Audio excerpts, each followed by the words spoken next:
Hi అండి, welcome to Sahi kitchen. చాలా రోజుల తర్వాత మన ఛానల్లో వీడియో అప్లోడ్ చేస్తున్నాను. దగ్గర వీడియో పెట్టి 20 డేస్ పైనే అవుతుంది. కొంచెం వేరే పని ఉండడం వల్ల వీడియోస్ పెట్టడానికి వీలవ్వలేదు. ఇకపై మన ఛానల్లో కంటిన్యూస్గా వీడియోలు వస్తూనే ఉంటాయి. తప్పకుండా అందరూ చూసి సపోర్ట్ చేయండి. ఇప్పుడు వీడియోలోకి వెళ్ళిపోదాము. ఈరోజు మన రెసిపీ సొరకాయతో బోండాలు వేసుకుందాము. ఈ వర్షాకాలం వేడివేడిగా ఈవినింగ్ టైంలో ఇలా బోండాలు వేసుకొని తింటే చాలా బాగుంటాయి. ముందుగా సొరకాయ తీసుకుని పీల్ ఆఫ్ చేసుకోవాలి. అలానే ఈ లోపల ఉన్న పార్ట్ మొత్తం తీసేయాలి.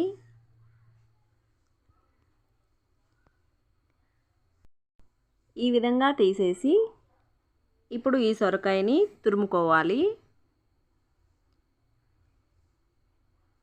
ఇలా సొరకాయ మొత్తాన్ని తురుముకొని ఇప్పుడు ఒక మిక్సింగ్ బౌల్లోకి వేసుకుందాము.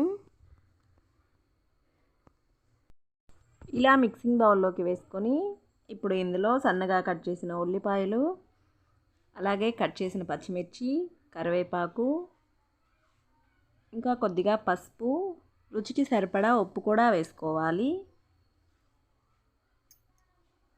ఇప్పుడు అరకప్పు బియ్యం పిండి, 1 కప్పు శనగపిండి వేసుకుందాము. అలాగే 1/2 టీ స్పూన్ వంట సోడా కూడా వేసుకొని వీటన్నిటిని ఒకసారి బాగా కలిపేసుకుందాము.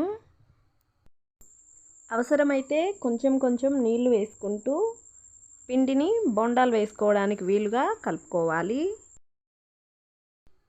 ఈ విధంగా మొత్తం కలిసే విధంగా కలిపేసుకొని ఒక 10 నిమిషాల పాటు పక్కన పెట్టేసుకుని ఇప్పుడు డీప్ ఫ్రైకి సరిపడా ఆయిల్ వేడి చేసుకొని, ఆయిల్ వేడెక్కిన తర్వాత మనం ముందుగా కలుపుకున్న పిండిని తీసుకొని కొంచెంగా ఇలా ఆయిల్లో వేసుకోవాలి.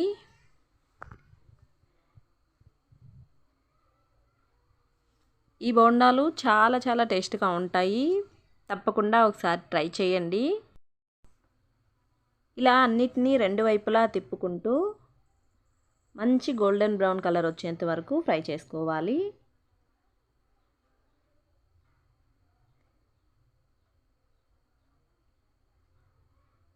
చూసారు కదా, ఈ విధంగా ఫ్రై అయితే సరిపోతుంది.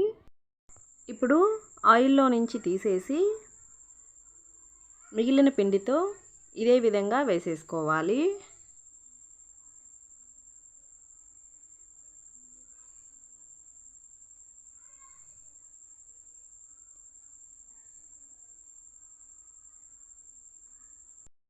అంతే అండి, చాలా సింపుల్గా సొరకాయ బోండాలు తయారు చేసుకోవచ్చు.